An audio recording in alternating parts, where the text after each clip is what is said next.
Well, Kamala Harris, she's the California senator we were all supposed to think was going to be the next president. Oh, absolutely, she's perfect. She doesn't have any children of her own, but she's got big plans for your children. Harris has proposed a bill that would extend school hours nationally to 6 p.m. Now, the idea is to align the school day with the work day, and that, of course, would make it easier, and this is the key, for parents to serve shareholders by staying late at the office. So while you're plugging numbers into Excel spreadsheets in some soulless glass office building in preparation for the next quarterly report, the state will raise your children. Big business loves that idea. Why wouldn't they? And Kamala Harris is happy to be their representative. But should you like that idea?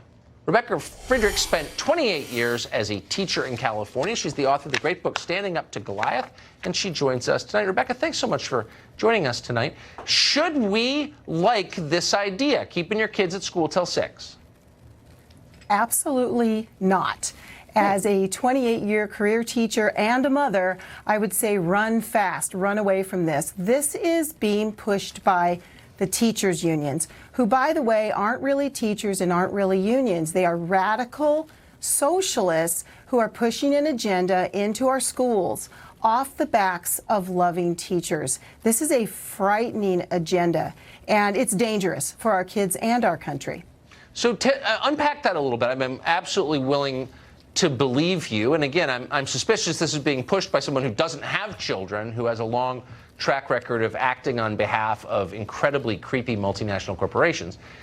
But tell us why we should be worried about it. Well, we should look to the past. So let's just take the free lunch program that we have in our schools. It started out being pushed by the unions and their friends for poor children. Well, 28 years ago, I had 2 students in my class on free lunch. Today, almost every single child is on free breakfast and free lunch. So what the unions are trying to do, they're pushing something called community schools. And in these community schools, we're giving children free health care, we're giving them free food, free emotional support, and by the way, free political indoctrination for their parents. Yes. And so if these unions and their friends, their politicians get their way, they would like our schools to be open 24/7. They want to replace the family and families raising their children with our own virtues. They want to replace that with the state, with union-controlled, government-run schools.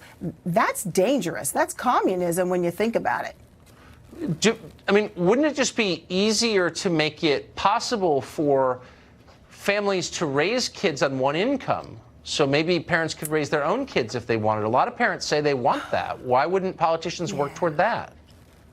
Wouldn't that be beautiful? That's what's right for all little children. All the little kids I taught over the years, they wanted to be with their mommies so badly all day long. That would be beautiful. But these politicians, you know, that just proves they're not looking out for the best interest of children or families or teachers like myself. They're looking out for themselves, for power. And they really want to undermine our republic. And they're doing that through our schools, starting as young as preschool and pushing all the way up into the universities. We need to be very concerned about this and politicians like Kamala Harris who would push this sort of idea onto our families. So helping families raise their own children doesn't make Kamala Harris more powerful, so she's against it. Thank you for summing that up. Rebecca, it's great to see you tonight and appreciate your take on that after 28 years in the schools.